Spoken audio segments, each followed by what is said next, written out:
أهلا بكم في حلقة غامضة في برنامجكم المفضل، برنامج المهم. النهاردة معانا سؤال، هما 3 أسئلة كلهم أعتقد متوصلين ببعض.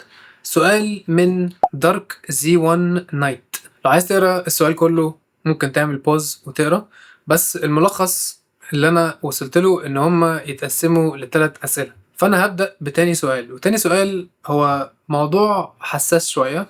فيعني عايز أفكركم إن أنا مجرد بني آدم بيتكلم بيعبر عن رأيه وعنده فضول للحياة وعلم النفس والسيكولوجي والكلام الفاضي ده كله. فأي حاجة أقولها لو شايف فيها حاجة مفيدة خدها، لو مش شايف ارميها في الزبالة.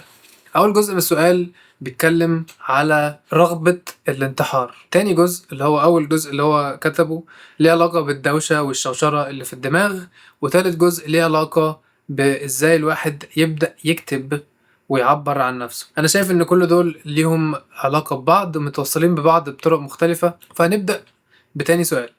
تاني سؤال بيقول إن هو عنده الرغبة للانتحار وحاسس بألم وحاسس بوجع، وأنا شايف إن ده طبيعي جدا. ليه؟ لأن إحنا بقينا عايشين في بيئة غريبة جدا، بيئة بتشوش كل اللي احنا مبنيين عليه ومحتاجينه كصيانة بني آدمين. احنا دلوقتي كبني آدمين عشنا معظم حياتنا في قبائل صغيرة، مجموعة ممكن تكون 50 60 نفر.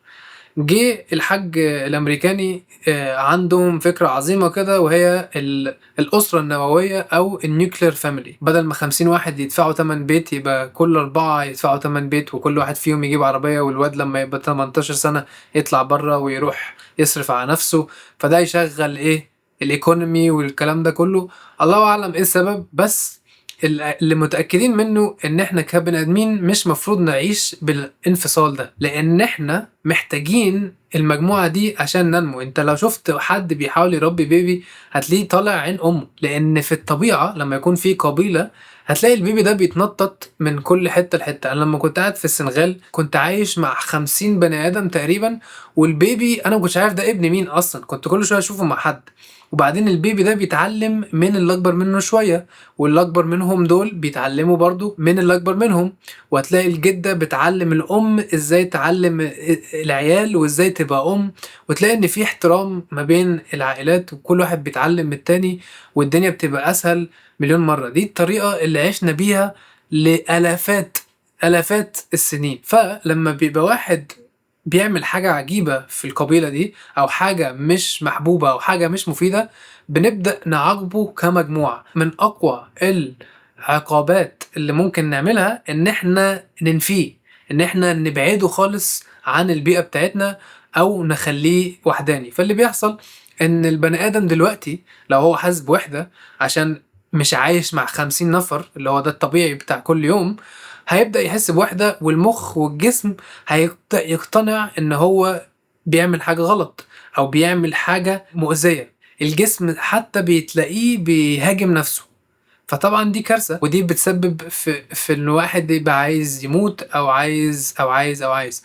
طبعا انا بتكلم بصفة عامة جدا جدا جدا. انا معرفش حياتك فيها ايه، معرفش ايه تفاصيل حياتك، معرفش ايه العوامل اللي في حياتك، بس دي حاجة موجودة في كل البني ادمين. هتلاقي ان في الاحساس بالوحدة بيأثر اوحش من انك تشرب 15 سيجارة باين في اليوم او حاجة كده.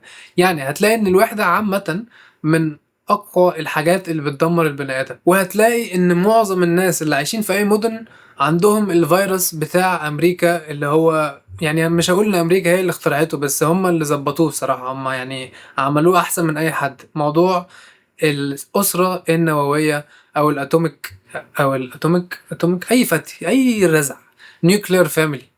ودي هتلاقيها بتسبب مشاكل كبيرة جدا جدا جدا في عالم الغرب كله. واحدة واحدة بقت موجودة في الطبقات العالية في البلاد الشرقية. هتلاقي دايما ان من اسعد الناس اللي عايشين في مجموعة. وطبعا مش محتاج اقولك في كمية ابحاث واختبارات وحوارات اتعملت بتثبت قد ايه احنا محتاجين يكون عندنا مجموعة او قبيلة صغيرة حوالينا. ان ما كانش عندك على الاقل انتيم واحد. يعني الانتيم ده حاجة مهمة جدا، حتى الاغريق كان بيقولك مفيش حياة حلوة من غير انتيخك، هو سقراطيس قال كده، ماليش دعوة. فمن اهم الحاجات انك تبقى فاهم ان ده اللي بيحصل في المخ وده اللي بيحصل في الجسم. دي اول خطوة، واحدة واحدة تبدأ تدور على modern solutions، على حلول جديدة تناسب الوقت اللي احنا فيه.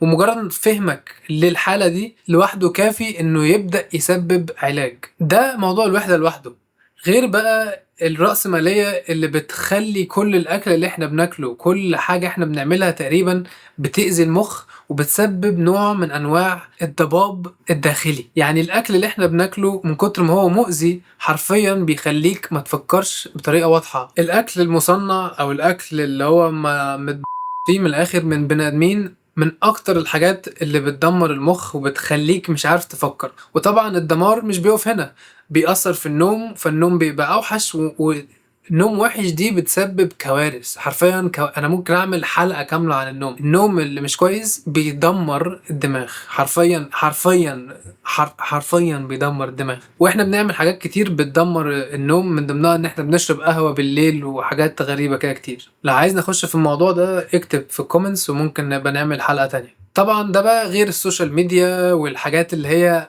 على طول بتديك دوبامين 24 ساعة. فانت عندك نوع من انواع غسيل المخ بيحصل 24 ساعة. وده يوصلنا لأول جزء من السؤال اللي أنا فهمته، شوشرة المخ والدوشة اللي في الدماغ.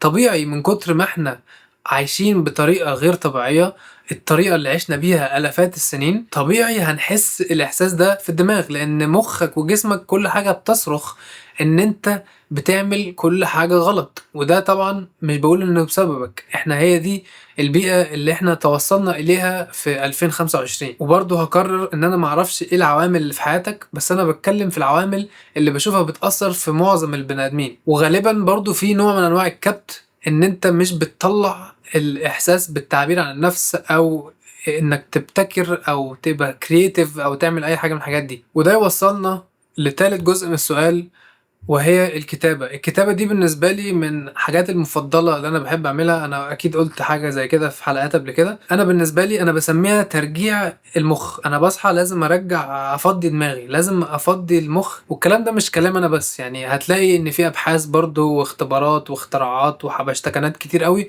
بتثبت إن الكتابة بالطريقة دي أو الجورنالينج أو whatever هتسميها إيه، بتساعد جدا، لأنها مش بس حاجة بتخليك تفضي دماغك وتفضي الرغي اللي بيحصل كتير والدوبامين والبلاوي، بل هي طريقة عن تعبير النفس. الأمر الواقع إن تعبير النفس ممكن يجي في طرق بسيطة جدا، من ضمنها الكتابة. لو عايزين برضه أخش في موضوع التعبير عن النفس ده أكتر، اكتب لي تحت في الكومنتس وهنشوف. ولو مش عارف تكتب، ده معناه ان انت محتاج تكتب اوي، من كتر عارف انت اكن عندك امساك، انت من كتر ما هو في بلاوي جوه مش عايزه تطلع. من احسن الحاجات اللي ممكن تعملها انك تكتب لمدة 3 صفح كل يوم. لو مش لاقي حاجة تكتبها خالص، اكتب مجرد اي فكرة بتيجي على بالك، اي كلمة بتيجي على بالك اكتبها. لو برضو مش عارف تعمل كده، ابدأ اكتب انا مش عارف اكتب ايه، انا مش عارف اكتب ايه، انا مش عارف اكتب ايه، وفجأة هتلاقي الدنيا ايه بدأت ايه تطلع. اتمنى يكون اي حد استفاد اي حاجة من الحلقة دي، ولو عندك سؤال حطه تحت، ونلقاكم في الحلقة القادمة.